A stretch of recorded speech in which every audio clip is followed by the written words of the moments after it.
get the show on the road. The next comic up here is a very funny guy. Make some noise for Ray Blaze.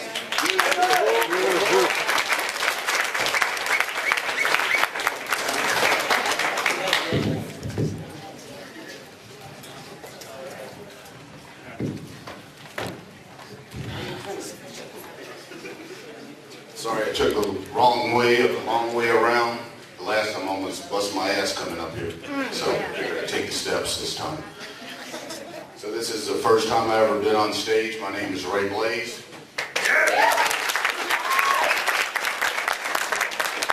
So yeah, I'm gonna go to my, I'm freezing up mode.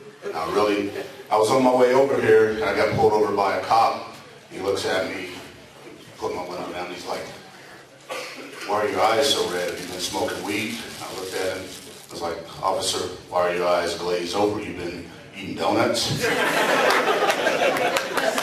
So my wife, you know, she's always, I tried different shit, you know, I was that guy that wanted to be rich. You know, I come from St. Augustine, Florida, nation's oldest city. You know, I wasn't good at flipping the heads off shrimps, and them damn orange trees got too many thorns in them, so that was out. So I joined the military, ended up in Colorado Springs after a long military career. But I really felt like I was supposed to be rich. So I try all kinds of different shit. So the last time around, my wife's like, "Oh, so now you're doing comedy, Mr. Funny Man? So I got one for you." She's like, "Why did the chicken cross the road?" You know, the old proverbial chicken joke. I'm like, "I don't know. Because he saw you and your fat ass sisters coming with a box of biscuits and a 2-liter Pepsi and no entree." So, you know, comedy is pretty easy. I look at Kevin Hart, I'm like, that guy is filthy rich.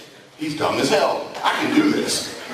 So, Obama, you know, our messiah for black people, right? Go ahead, black people. Don't clap. Stop sitting there like you didn't think Obama was going to be the cure-all for all black people's problems.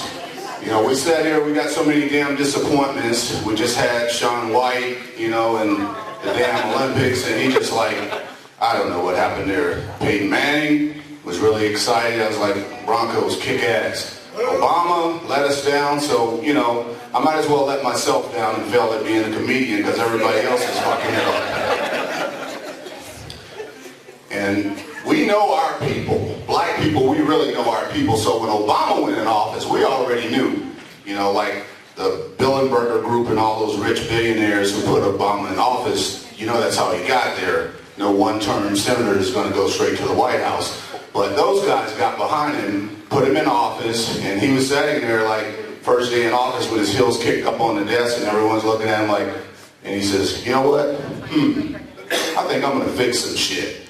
And they said, what did that N-word just say? You're going to do what? And Obama's like, affordable health care for everybody. How's that sound? And they looked at him like, get this guy the fuck out of here. No way. So the bottom line is we're sitting there looking at it, and we know black people are always about making some stuff happen. We're going to try the hardest thing possible. We're not going to ever look for anything simple. We're going for the gusto, going for the goal line. My wife, I was sitting there, you know, speaking of going for the goal line, Beyonce was on television shaking her ass. You know, she's got the biggest ass on the planet, you know. So I was sitting there just mesmerized. And I was like, oh my God. You know, my wife's sitting over there looking at me, and she's like, oh, you like that, huh? And I'm like, yeah, babe, but that doesn't really bother me, you know. That's not, if she was Oprah, then you would really have a problem. You know, so she's like, Oprah? Oprah's fat ass? You mean to tell me you would leave me for Oprah? I'm like, babe, I'm going to tell you. If I could get Oprah, I would fix her breakfast every morning, sunny side up, you know, whatever, scrambled, cheese, eggs, whatever. I don't even know how to damn cook, but I learned how to cook for Oprah. And so my wife's like, oh, that's just disgusting to me. I can't believe that you would even be considering Oprah. She's like, you wouldn't do none of those things for me.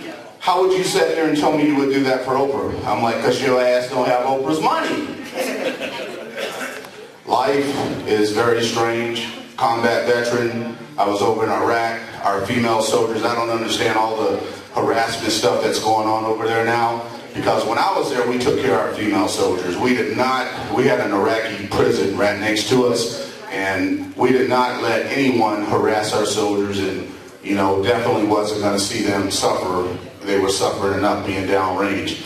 And so we had some Iraqi prisoners that they were disrespectful to the female soldiers as they would walk by, and they're like, you know, you're going to die a terrible death, Allah's going to curse you, blah, blah, blah. And we're like, what the hell are you talking about? So we had this one guy, and we end up telling him, hey man, go over and talk to the big Saddam guy, the you know, general, whatever he is, and let him know, bottom line, don't mess with our female soldiers. So long story short, in the end, we gave him cigarettes, and he stripped those guys down out of their robes and had them walking around in their dirty ass drawers. And so then when they saw our female soldiers, they were so ashamed, they would back away from them and no longer disrespect them. So there's always a solution to every problem. Military does things in different ways.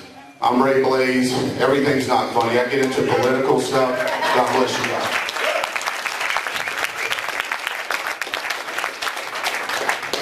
Thanks, Ray.